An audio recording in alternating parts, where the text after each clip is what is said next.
we might as well riff to begin with off some of the issues that Peter raised. Jonathan, maybe I'll start with you. One of the things Peter pointed to is the fact that following Descartes and following the Enlightenment, one of the presumptions we made on the more humanist side was that to be a human being was to be a mind, and maybe to be a linguistic mind, a creative linguistic mind. And now we have machines that are credible and very rapidly improving linguistic minds. And so either they're human by that old definition, or our definition of human wasn't adequate. And Thiel pointed interestingly back to Christianity. We weren't able to develop that theme anymore, but I'm curious about what you think we might have missed in that too rapid association of the mind with the soul, and both of those with something like linguistic competence. Yeah. I think that humans want things. We have aspirations. We have goals, and everything that we care about is actually what makes us human. You know, and that is why the ancients understood us as being made in the image of God, but in a relational manner. We look up and we desire to move up towards something that transcends us. You know, that vertical relationship was the key to understanding identity. And we kind of threw that aside and thought, no, we just need to be reasonable beings, and that's all that we need. And we took for granted the problem of how identity is actually aspirational. Right, so that identity in that framing is part of the endless journey up Jacob's ladder, let's say. And the identity in a way, since it defines what you are, or you can make that case, sounds like something static, but the identity that you're referring to is a continually upward transforming identity towards something ineffable in the... And you know that because one of the issues we have now is that we don't know where to place our identity. And there's a fight between identity. Identity is the most explosive subject that you can talk about. Whether it's talking about the idea of what a nation is, what a person is, what gender is, what sexuality. All of these are related to identity. And if we don't have this vertical, there's a competition. Where do I put my identity? Is it my whims? Is it my nation? Is it my sexual preference? Is it my family? Is it, where do we put it? And we've been seeing a fight of identities for the past decades, and we don't know how to address it because there's so many taboos around it. Well, let's return to the issue of how we maybe should do it. We'll let Mary comment here about, well, your general thoughts on identity and maybe some reflections both on what Jonathan said and what Peter had brought up. Well, I think it's really important to think a little bit historically about what we mean when we talk about identity. And it turned out when I looked into this a little bit for the paper I wrote for this conference, that identity, as in the sense that we use it in the contemporary world, is only really come into common usage around the 1960s, really going back to the end of the Second World War. And prior to that, the concept that it replaced after the Second World War was the self. And the concept that the self replaced in turn, as you go further down this rabbit hole, is the soul. So we have a genealogical relation between the soul, as the ancient concept, which then develops into the secularized self, this concept which came alongside actually the Cartesianism that Peter was referring to, where we begin to think of the world as inert and dead, and ourselves as disembodied, thinking, the homunculus piloting the meat suit in this inert and expressively dead world. And then it is only really with the digital revolution, which began really in the 1960s with darknet, that we began thinking of ourselves as identities, which is again something even more fluid and malleable than this Cartesian self. And I think Peter's right to point to the fact that we now need to look beyond this very fluid concept, which has become so politicized, so commercialized, and so individualized to the point where it really doesn't offer us anything to ground ourselves with. And really to look outward again, grounding ourselves in the values and virtues that we need to guide us. Okay, so and really, Peter referenced Imago Dei, and I think Jonathan, you've spoken before to how that really is the only concept left standing with the robustness to ground what we're talking about. And it sounds like it's just sentimental or that it's dealing with some existential issue that we have, but it's a structural question. Right? It's a structural question to understand how identity functions. Jordan this morning talked about how identity is founded in sacrifice. That is, there is this embedded giving up towards the things that you care about. And that is the way that identity scaffolds into each other. And so, you know, so, go ahead. Well, that's associated, I would say, with the Abrahamic conception of adventure. So God, the God whose image we're made in principle, comes to Abraham as the spirit of transformative adventure, right? And he makes 4 offerings to Abraham, which are very interesting. They're very much worth thinking about. So God comes to Abraham as the spirit of adventure and tells Abraham that if he embarks on this transformative, upward-striving, sacrificial adventure, then he'll be a blessing to himself. His name will become justly renowned among his fellows, so it solves the status problem in the proper manner. He'll be handed both those benefits in a manner that establishes something of permanent and multi-generational enduring value. That's what makes him the father of nations. And he'll do that in a manner that is not zero-sum. It'll bring benefit to everyone else. So you see a conception of identity there that you imagine that the Jacob's Ladder story sort of establishes the notion of upward striving towards the ineffable, right? That's the destination of our transformation. And then those transformations are marked by sacrifice, and that the payoff for the grand adventure are those 4 offerings.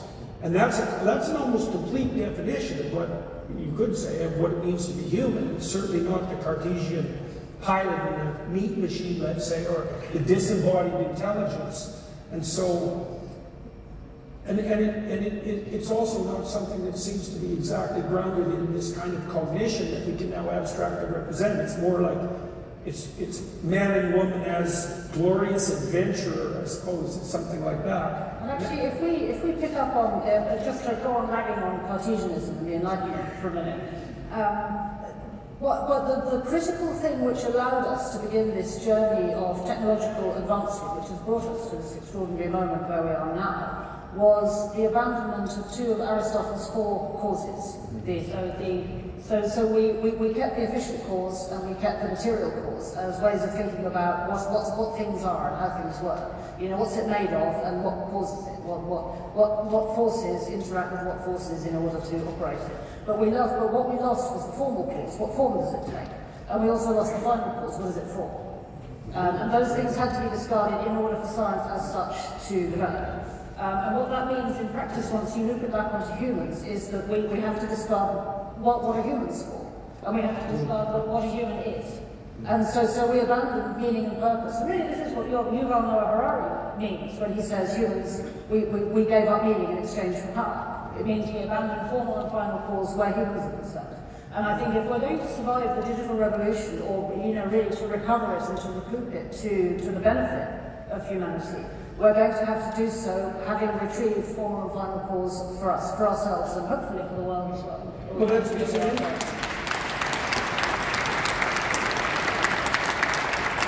interesting view of the impoverishment of identity. I mean, if the core of our identity, or one element of the core, is aim and purpose, and you eliminate that from the playing field, let's say, as a conceptual reality, then insofar as meaningful identity is purpose and aim, you've taken that off the table, and that's certainly something that's happening. So we could delve into that, but there's another issue I'd like to bring up too, and I think this also has to do with, it's partly Protestant liberal individualism and it's partly secularism, is that, and I think my psychology has been very guilty of this, is that this is even true for the more profound psychoanalysts like Carl Jung. We've tended to think of identity as something that's in your head, like it's a state of your mind. It's something you carry around eternally, and that's part of that emphasis on the individual. But there are elements of identity that are core, that are clearly not in your head. In fact, the most fundamental elements of identity are likely found in relationship. Yeah. You know, so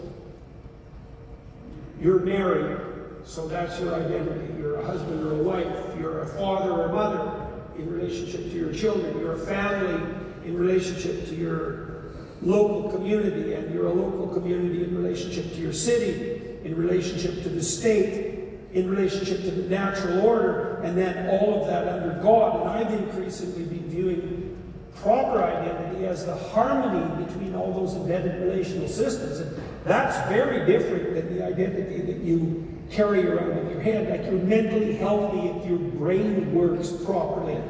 And there's something deeply wrong about that. Because it's embodied participation. That's how we know what we are. We can experience it more easily when we talk about how we're part of our nation or part of our family.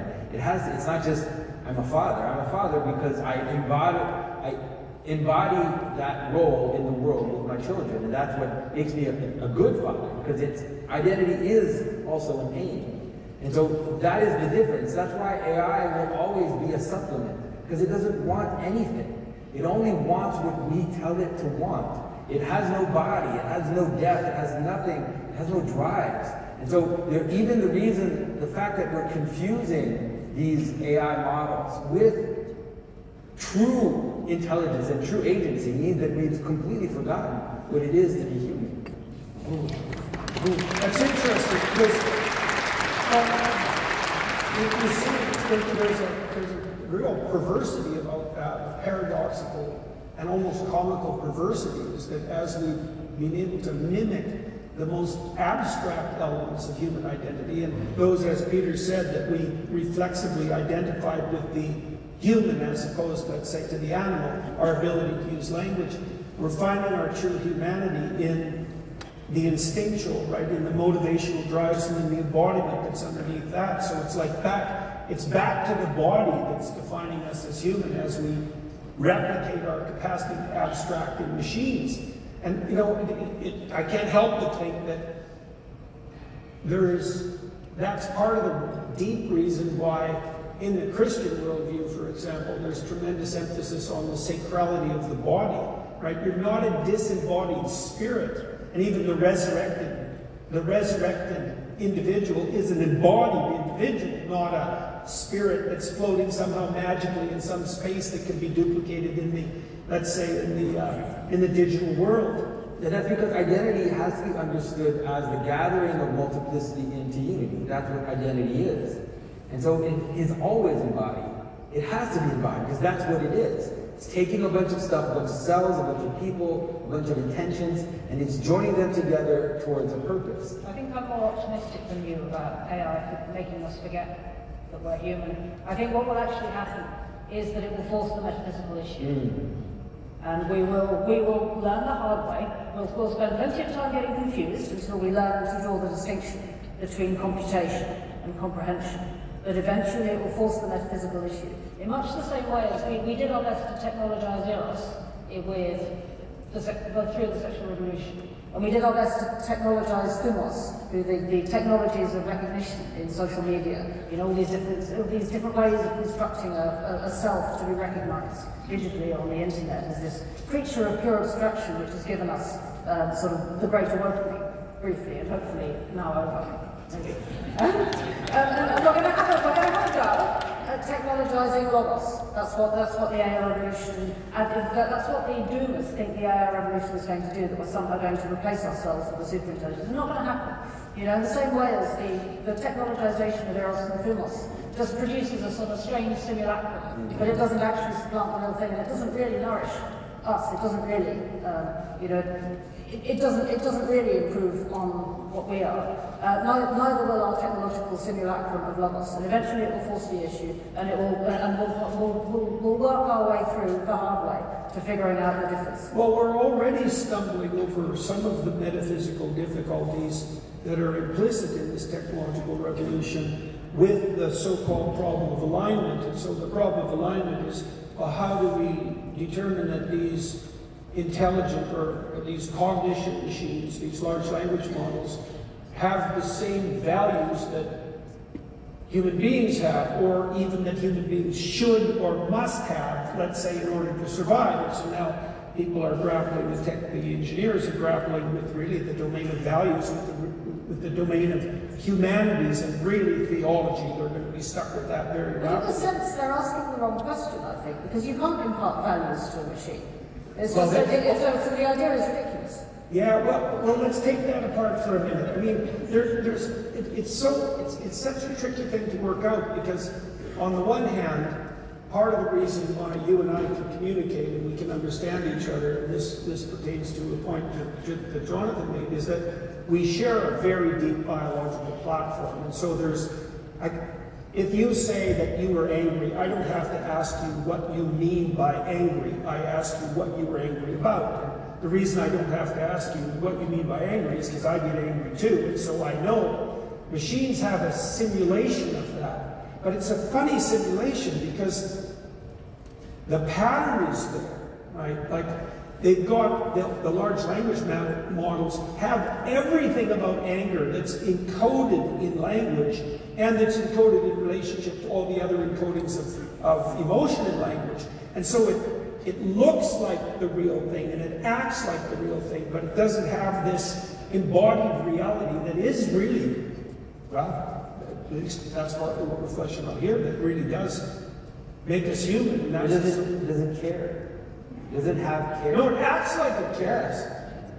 But it's embodying our care. Yeah, right. And the problem I think that I see is that we're precisely in this moment when people are forgetting what it is to be human. They don't know where to place their identity. They rejected the image of God in us. And now we're increasing our power in these technologies that feed back into our identity making. And so it's this wild moment where, in fact, we would need all the wisdom of the ancient theologians right now, but we've discounted it. We've said all this stuff about non-human intelligence, we don't actually need to talk about it because it's all superstition, and now we're building a non-human intelligence. And yeah, if we're willing and able to bring formal and final cause back into the picture in our heuristic for how and when we judge that it's appropriate to use AI, I think we can still make it. I really do. I mean, this is an analogy which I offered both of you earlier when we were discussing. It's that there is a critical difference between giving your child an AI language learning tool in order to tune skills which he or she can then use in practice with real people in the real world. That seems to me self-evidently a potentially very useful and beneficial educational thing to do. Why not? I don't speak Italian. My child cannot speak Italian, right? But it's a qualitatively fundamentally different thing to, say, offering your child an AI friend. One of them is a tool which enables greater relationality with other people. The other is a substitute for other people, which collapses the distinction between the machine and the person. And to my mind, the paramount task that we face now is learning to tell the difference between those two uses of the technology that we now have at our fingertips. Yes, well, God help us in that difficult endeavor. All right, well, we should draw this to a close. Thank you very much for that. That's just we've just barely scraped the surface, let's say, of identity in a digital world, but we made some headway. Well, we'll continue to do that in our conventions to come. Thank you very much. Thank you.